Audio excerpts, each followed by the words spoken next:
Most people don't know what that is outside of the Armenian culture.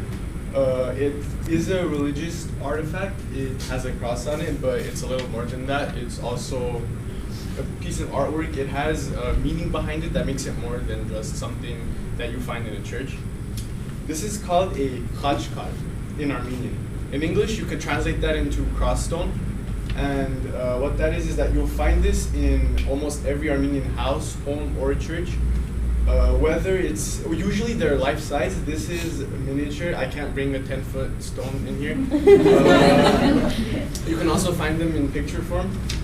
So learning about this will help you understand a little bit about the Armenian culture and Christianity in the Armenian culture.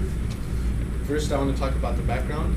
Then I want to talk about how it relates to the culture and how I identify with this culture. So, typically, like I said, this will be found outdoors rather than indoors. And you will usually see them in churches or graveyards, but they're not restricted to those locations.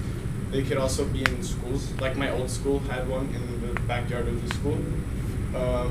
It's a very ancient tradition. It's thousands of years old. The original one, the first one that we have on record, was from 879 AD, and it was given to the Queen of Armenia at the time.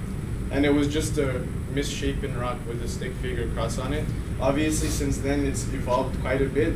All of the stones are handmade. They're handcrafted by one master craftsman, and he uses a hammer and a chisel, and it takes months to make these. And there's, according to scholars and khachkar.am, there's over 50 documented reasons to have a khachkar, but I'm not going to name you all 50.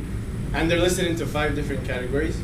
Secular spiritual construction, which means that for when people build homes or bridges, castles in medieval Armenia, economic administrative activities, like when an official gets elected into office, war issues like winning a battle, victorious battle, family, like tragedies, deaths, and mystic events, like seeing a vision and then some guy decides to put one up.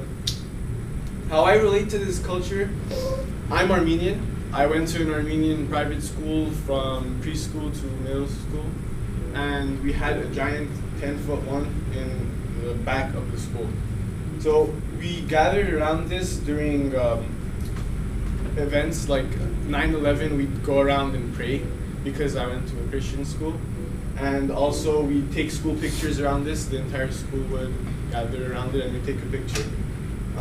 It's important to me because it helps me identify with who I am. I'm a Christian and I'm an Armenian, and my family is very religious. So I put it on my fireplace mantle around other Christian artifacts, so I could look at it and remember, where I came from. So today I talked about the background of it, where it came from, how it's made, and how it relates to my culture.